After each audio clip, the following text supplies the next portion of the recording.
मतदाता के रूप में पंजीकरण के लिए नागरिकता का निर्णय कर सकते हैं। ईसी ने न्यायालय में दी दलील।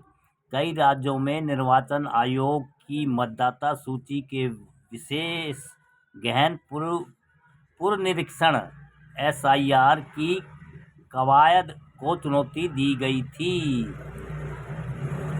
निर्वाचन आयोग ईसी ने बृहस्पतिवार को उच्चतम न्यायालय को बताया कि वह नागरिकता का निर्धारण मतदाता के रूप में केवल पंजीकरण के संबंध में ही कर सकता है और किसी को भी निर्वासित नहीं कर सकता तथा यह तय नहीं कर सकता कि किस व्यक्ति के पास भारत में रहने का वीजा है या नहीं। प्रधान न्यायाधीश सूर्यकांत और न्यायमूर्ति जय माल्या बागची की पीठ के समक्ष आयोग की ओर से वरिष्ठ अधिवक्ता राकेश द्विवेदी ने इस संबंध में दलील पेश की। पीठ ने यह याचिका पर अंतिम सुनवाई फिर से शुरू की, जिसमें बिहार समेत कई राज्यों में निर्वाचन आयोग की मतदाता सूची के विशेष गहन पुनरीक्षण (एसआईआर) की कवायद को चुनौती दी गई थी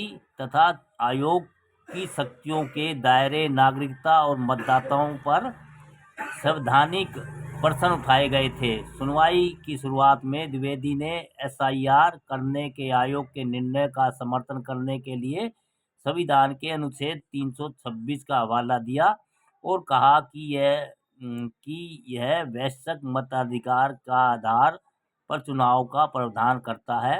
उन्होंने दलील दी कि संवैधानिक अर्थों में वैश्विक मताधिकार में 3 अलग-अलग तत्व शामिल हैं और पंजीकरण के चरण में इन तीनों का पूरा होना आवश्यक है। उन्होंने कहा कि जब तक ये तीनों शर्तें पूरी नहीं होती, कोई भी व्यक्ति मतदाता के रूप में पंजीकृत होने का हकदार नहीं होगा। भैया, चुनाव आयोग हो, सरकार हो, संविधान ने जो शुरू से प्रारूप में दिया है कि भाई 18 साल के बाद भारत का जो नागरिक है, भारत में जो पैदा हुआ, जिसके माँ बाप भारत में है, ये उनको वोट का अधिकार मिल जाता था घर बैठे। लेकिन ये है कि सरकार नए प्रपंच से ला के लोगों को परेशान करने के सिवा कुछ नहीं कर रही। चुनाव आयोग को इतनी पावर, इतनी शक्ति दे दी तो फिर जनता के नौकर हैं वो, जनता के मालिक कोई है जो उनकी मर्जी से चलेगी जनता। तो भैया, ये लोकतंत्र है, ये सब फालतू के बवंडर के सिवा और कुछ नहीं है। लोगों को परेशान करने के सिवा कुछ नहीं है भाई, सब बकवास लगता है हमको तो।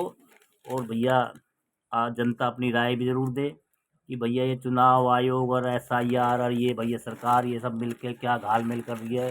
कोर्ट कचहरी कुछ भी, इनके पॉलिसीटर और इनके सोलिसिटर सब कुछ नए मुद्दे उठाते हैं जो जनता को बेरोजगारी, भुखमरी, रोजगार, शिक्षा, स्वास्थ्य, इसके बारे में कोई बात नहीं करता। नई बीमारी ढूंढ के कहाँ से हज़ारों साल पुरानी चीज़ें, कब्रें खोद रहे किस की।